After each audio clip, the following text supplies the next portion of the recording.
You a fan of the book one, but not a fan of clear outsoles? There's a solution for that.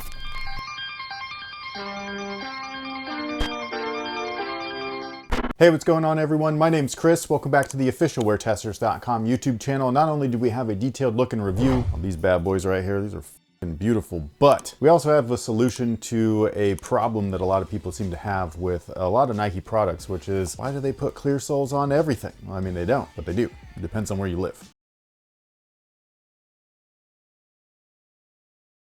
Now, before we deep dive into these guys right here, I just wanted to give a big thank you to all of you guys that have been supporting the channel. Not just supporting the channel, but also supporting it tenfold with fighting the algorithm. The algorithm is a piece of...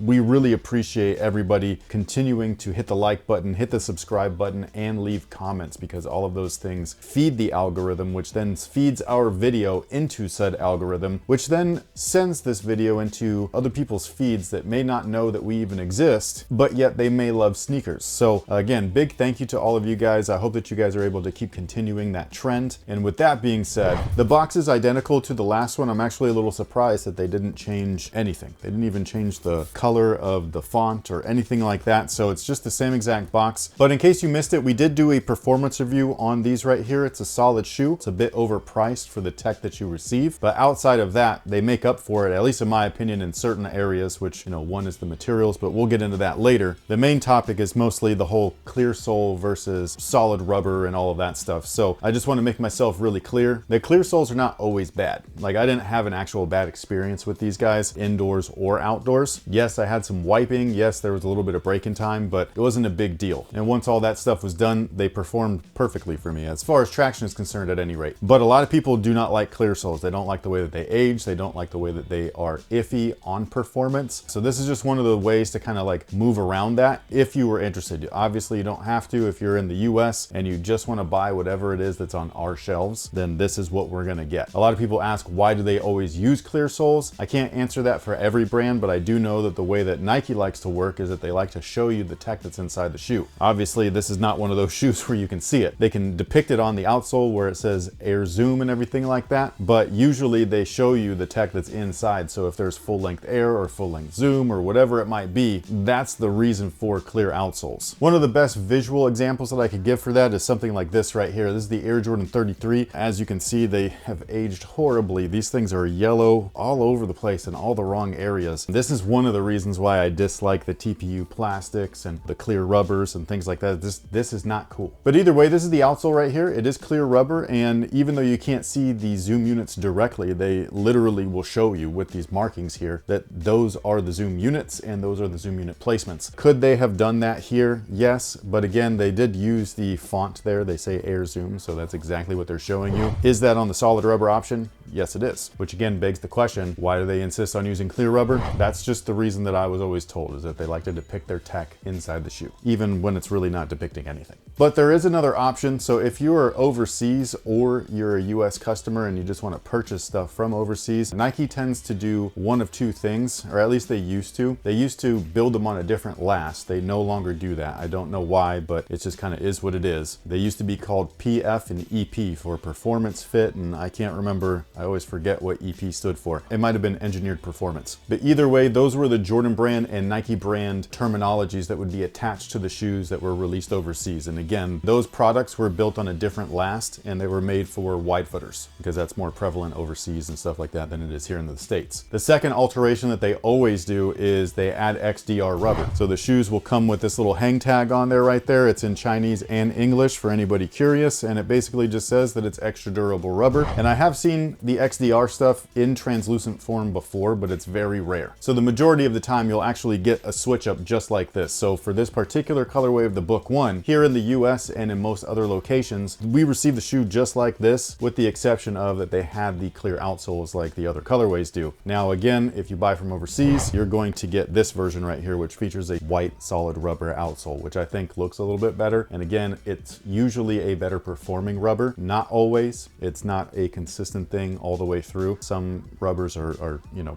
better than others, but most of the time, solid rubber performs better than translucent. Now, I grabbed this particular pair from ID for Shoes. They are an eBay seller. They're an authentic eBay seller. They've been around for, I think, a little bit longer than I've even been here on YouTube, which has been a really long time. So if you were interested in buying anything like this, where you don't want the US product, you want, you know, the one with the solid rubber options, then you're going to have to go overseas, unfortunately. And ID for Shoes is one of the best and most reliable places to do so. However, you can also go on all of the resale platforms or the resale apps. This is not a plug or anything like that. They're not paying me to say this. This is just a simple fact. When you go on to, say, GOAT, for example, and you look up Air Jordan 38, there's going to be two versions. So for the Air Jordan 38, for example, there is just the simple Air Jordan 38. I'm on GOAT right now, and it says, you know, Air Jordan 38. I think this is like marked wrong. It says low, but they're the highs. But either way, it says Fundamental 2.0, and then it's got a picture of the shoe, and it's got a clear outsole. However, you scroll down a little bit, and it says Air Jordan 38 PF Fundamental, and that's the difference right there, is that labeling. So this, for example, does say Book 1 EP Engineered Performance, and the 38 said PF for Performance Fit, even though I was told by a source over at Nike and Jordan that they no longer change the last, but they do change that outsole. So that's what it is. So if you're on a resale platform and you see two versions of the same shoe and one's labeled EP, PF, and then one is not, the one that's not labeled one of those two things will be the US or main drop, and then the other ones will come like this, where they'll have a solid rubber outsole and stuff. And this is for most shoes, not all of them, but it's for most of them. Obviously, you can always wait for a different colorway, but the only colors that I've seen so far of the Book 1 do feature translucent rubber, and I really love this, I don't know what they call these, Ashen Slate. So yeah, I don't know the nickname for this colorway, I just know that it's gorgeous, and I really wanted a pair, but I didn't want the clear outsoles, so I went over to ID for Shoes and I grabbed a pair. One of the other good things is that if you do go through ID for Shoes or one of the other resale platforms, typically the overseas launches launch a little bit earlier than the US, so you can get them a little bit earlier too. Excellent. Now, as far as a breakdown on this particular shoe, you could do one of two things. You could stick right here and check out this video, or you can go over to our performance review if you wanted to play in a pair and you wanted to know about their performance features and how they played on court. So again, this guy features a herringbone outsole from top to bottom. I think that this is just a great move. No gimmicks, no frills, no weird storytelling. It's just something that works. It's tried and true. It's been used since about the 70s, and it's just awesome. Now, moving on up, we do have a Cushlon midsole, and inside of that midsole is actually a heel zoom air unit. So if you wanted a visual, it looks just like this. However, you could pull out the insole, which I did in the B-roll, and you can see where the little indentation is for that zoom unit and everything. So if you wanted to ever check to make sure that the tech was there, pull out the insole and you can usually see an impression of some sort and see that in there. Speaking of the insole, it's this blue Ortholite style insole. It's completely removable, but just keep in mind that once you play in it, all of those glue lines that you see on there will heat up and adhere and bond to the strobel that's in there, and then that will make it almost impossible to take that insole out and swap it out for anything else, unless you use a hair dryer or some sort of heat source to, you know, reheat the glue up and then pull it out. So if you know that you're going to be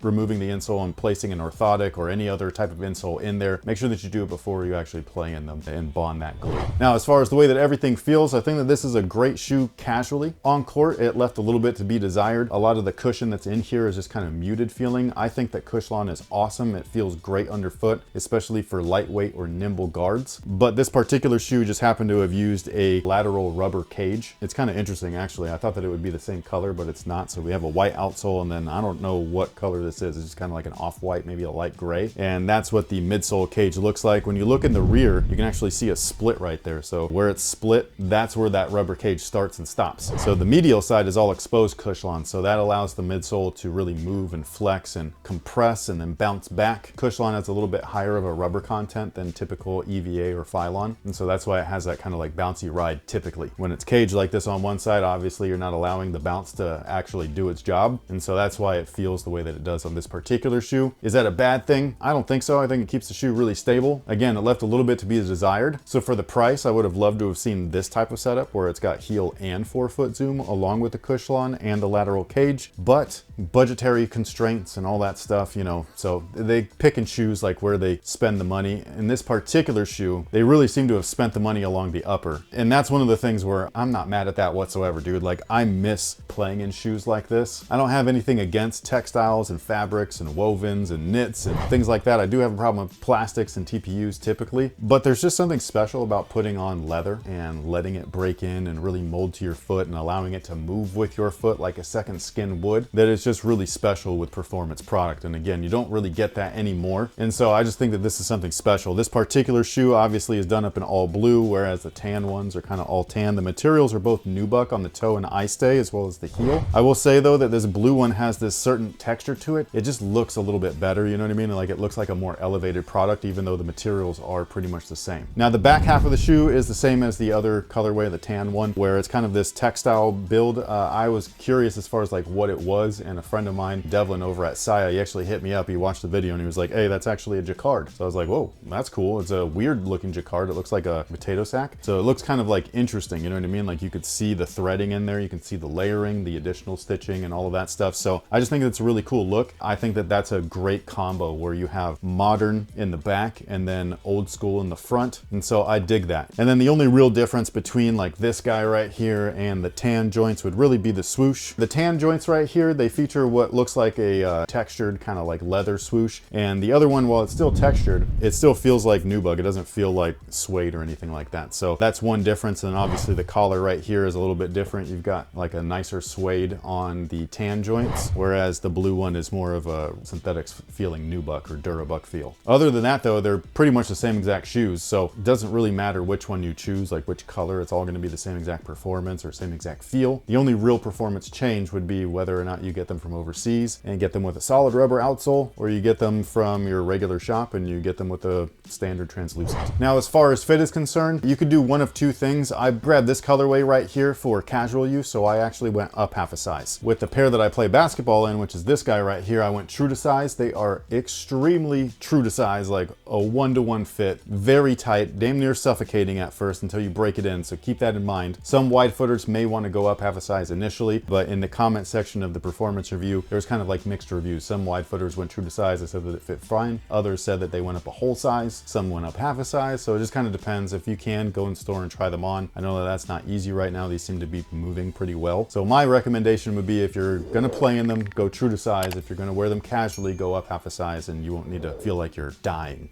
with every step that you take. Until they break in, at least. But with all that being said, do we happen to have a question of the day? We do. Would you rather fight a horse-sized duck or 100 duck-sized horses? A horse-sized duck, so a big duck. Yeah, but there's only one. Okay. Or 100 duck-sized horses. What were the parameters? You just have to pick one. Okay. What's my weapon of choice? Do I get one? It's just your fists. Okay. That sounds like a video game. It would just be like a GoldenEye with slappers only. That's one of the greatest games of all time, but we're not going to talk about that. I would actually pick 100 duck-sized horses because I could just kick those little f***ers out of the way until I get tired, at least. I'm not fighting a giant duck with just my fists. Not going to happen. Sound off below and let us know what you would do. That duck could just swallow you whole. You know what I mean? So that would be an awful way to die. So yeah, have fun with this one. That's a strange question, and they seem to just be getting stranger. Thank you guys so much for watching. Thanks for all the support. Again, we really appreciate everybody fighting the algorithm fight for us or with us. And the algorithm is something, man. The algorithm is 100 duck-sized horses. Basically, yeah. Like, it's just crazy. You know what I mean? Like, you can't beat it. You just have to like play by its rules. But thank you guys so much for everything. I greatly appreciate you. Thanks for hanging out with us. We will see you on the next one. So until then, have a good one.